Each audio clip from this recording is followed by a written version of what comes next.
ఏ hi guys. So ఈరోజు ఒక movie చూసాను. మూవీ నేమ్ వచ్చేసి Bethlehem Kudumba unit. Pronunciation కరెక్టే అనుకుంటున్నాను, Bethlehem Kudumba unit.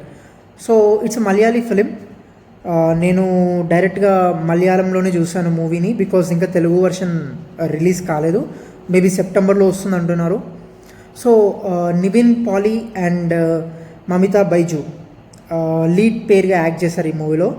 So movie నాకు ఎలా అనిపించిందంటే, it was a simple, like ఒక సింపుల్ స్టోరీ అనమాట. చాలా చాలా సింపుల్ స్టోరీ, నార్మల్ స్టోరీ.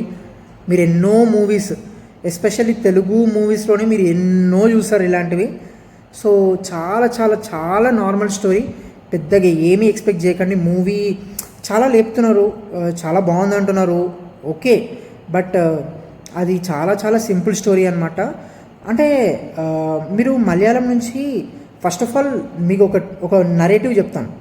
తెలుగులో ఒక మూవీ వచ్చినప్పుడు అదొక హిట్ అవ్వలేదు ఆర్ అండర్ పర్ఫామ్ చేసిందంటే అందరూ ఇదే మలయాళంలో వచ్చి ఉంటే బాగా లేపుతారు కదరా, బాగా అంటారు కదా. అంటే నిజమే, అది నిజమే. ఎందుకంటే ఫస్ట్ ఆఫ్ ఆల్ తెలుగు ఫిలిమ్స్లో ప్రతి ఒక్కరు ఎక్స్పెక్ట్ చేసేది ఒక హై స్టాండర్డ్స్తో, ఒక యూనిక్ కాన్సెప్ట్తో, ఆర్ ఏదో ఒక హై ఇచ్చే ఫిలిం. ప్రతిదీ హై ఇచ్చే ఫిలిం అనే ఎక్స్పెక్ట్ చేస్తారు మ్యాక్సిమం. టీఎఫ్ఐ నుంచి అయితే ప్రతి ఫిలింకి ఎక్స్పెక్టేషన్స్ అదే రేంజ్లో ఉన్నాయి, అందుకు డిసప్పాయింట్ అవుతున్నారు. బట్ మలయాళం నుంచి మీరు ఏం ఎక్స్పెక్ట్ చేస్తారు? ఏముండవు వాళ్ళ దగ్గర. ఏముంటాయి చెప్పండి వాళ్ళ దగ్గర? Stories either feel good movies తీస్తారు, రామ్ కామ్, లాస్ట్ వరకు బాగుండాలి, లాస్ట్ వరకు ఫీల్ గుడ్లా ఉండాలి, లైక్ మంచి లవ్ మూవీస్ కానీ అలా ఏదో స్లోగా వెళ్తాయి మూవీస్. సో అలాంటి మూవీ, ఆర్ లేదా సస్పెన్స్ మూవీ అయితే లాస్ట్లో ఒక mind blowing twist.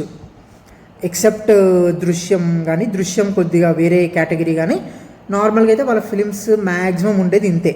Either feel good last వరకు స్లోగా వెళ్ళే మూవీ, ఆర్ సస్పెన్స్ది లాస్ట్లో ఏదో పెద్ద మైండ్ బ్లోయింగ్ ట్విస్ట్ వచ్చేది. సో వాళ్ళ నుంచి మీరు పెద్దగా ఏమి ఎక్స్పెక్ట్ చేయరు.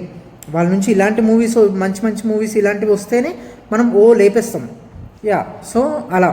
అంటే నేను మలయాళం మూవీస్ని ఏం తక్కువ చేసి మాట్లాడట్లేదు. They also have their own good movies, like చాలా మంచి మూవీస్ ఉన్నాయి. బట్ అవన్నీ నాకైతే అలా అనిపిస్తాయి, స్లోగా ఉంటాయి, ఫీల్ గుడ్లా ఉంటాయి, లేదా లాస్ట్లో ఒక ట్విస్ట్లా ఉంటుంది, అంతే.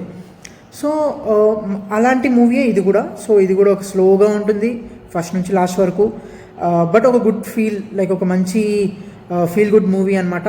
బికాజ్ ఇందులో కాన్సెప్ట్ కూడా మీరు రీసెంట్గా విశ్వనాథ్ అండ్ సన్స్లో ఉన్న ఏజ్ డిఫరెన్స్ కాన్సెప్ట్ ఇందులో కూడా ఉంటుంది. లైక్ నివిన్ పాలీ ఏజ్ కొంచెం ఎక్కువ ఉంటుంది ఇందులో, and Mamitha would be like ఒక 12-13 ఇయర్స్ తనకంటే ఏజ్లో తక్కువ. సో అది ఒక కాన్ఫ్లిక్ట్ పాయింట్ ఈ మూవీలో. సో ఇట్స్ అంటే లైక్ రీసెంట్గానే చూసాను కదా అనిపించింది. But and also I would say especially movie చాలా చాలా బాగా రావడానికి, చాలా చాలా బాగుండడానికి మెయిన్ రీజన్ లీడ్ పేరే. లైక్ మమిత అండ్ నివిన్ వాళ్ళిద్దరు ఎక్స్ట్రాడినరీ పర్ఫార్మెన్స్ ఇచ్చారు. లైక్ వాళ్ళిద్దరి సీన్స్ ఏవైతే ఉన్నాయో అన్నీ చాలా బాగున్నాయి. అండ్ గోవా ఒక చిన్న కాన్సెప్ట్ ఉంటుంది గోవా ట్రిప్కి కూడా, అది కూడా నాకైతే నచ్చింది. ఆ బ్యూటిఫుల్గా క్యాప్చర్ చేశారు గోవాది. And yeah, like comedy scenes చాలా ఉన్నాయి. లైక్ ఫస్ట్ నుంచి లాస్ట్ వరకు మూవీలో మెయిన్ ఎమోషనల్ సీన్స్ ఇట్లా రాంగా వచ్చిందా అనుకునే లోపు అది కామెడీ అయిపోతుంది. లైక్ సమ్హౌ లైక్ అది లైట్ హార్టెడ్గానే ఉంటుంది ఆ ఎమోషన్ కూడా. Like too much of comedy అంతా ఎంజాయ్ చేస్తారు మీరు డెఫినెట్గా. సో అండ్ ఈ మూవీలో అమూల్ డేవిస్, లైక్ ప్రేమలు మూవీలో ఉంటాడు అమూల్ డేవిస్ అనే క్యారెక్టర్. సో తన రియల్ నేమ్ నాకు తెలీదు, but he was really good. తను యంగర్ బ్రదర్గా చేశాడు నివిన్ పాలీకి. సో తన క్యారెక్టర్ కూడా చాలా బాగుండే. అండ్ తనతో పాటు ఇంకా కొన్ని క్యారెక్టర్స్ ఉంటాయి, చాలా క్యారెక్టర్స్, నాకు వాళ్ళ నేమ్స్ తెలీదు, సారీ. బట్ వాళ్ళందరూ కూడా నిజంగా చాలా లైక్ వాళ్ళవన్నీ కూడా చాలా ఫన్నీ సీన్స్ ఉంటాయి. సో అవన్నీ కూడా నవ్వించారు. అండ్ దెన్ నేనైతే మూవీకి అంటే లైక్ చాలా తక్కువ థియేటర్స్లో రిలీజ్ అయింది first of all movie. So మీ నియర్ బై థియేటర్స్లో ఉంటే give it a try, just go and see the movie. And light హార్టెడ్గా ఉంటుంది, మీరు ఎంజాయ్ చేయండి. ఒక 2 hours 2.5 hours థియేటర్లో కూర్చోండి. అండ్ దెన్ నా రేటింగ్ వచ్చేసరికి 2.75 out of 5 ఈ మూవీకి. బికాస్ నాకైతే ఎక్కడ బోర్ కొట్టలేదు. అలా అని నేనేమి ఇది తోపు కల్ట్ అలాంటి మూవీ కూడా డెఫినెట్గా కాదు.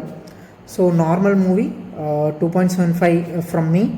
అండ్ ఓటీటీలో వచ్చాక మేబీ చూడండి, డెఫినెట్గా ఒకళ్ళు థియేటర్స్లో మిస్ అవుతాయి. And yeah, that's it. Thank you so much.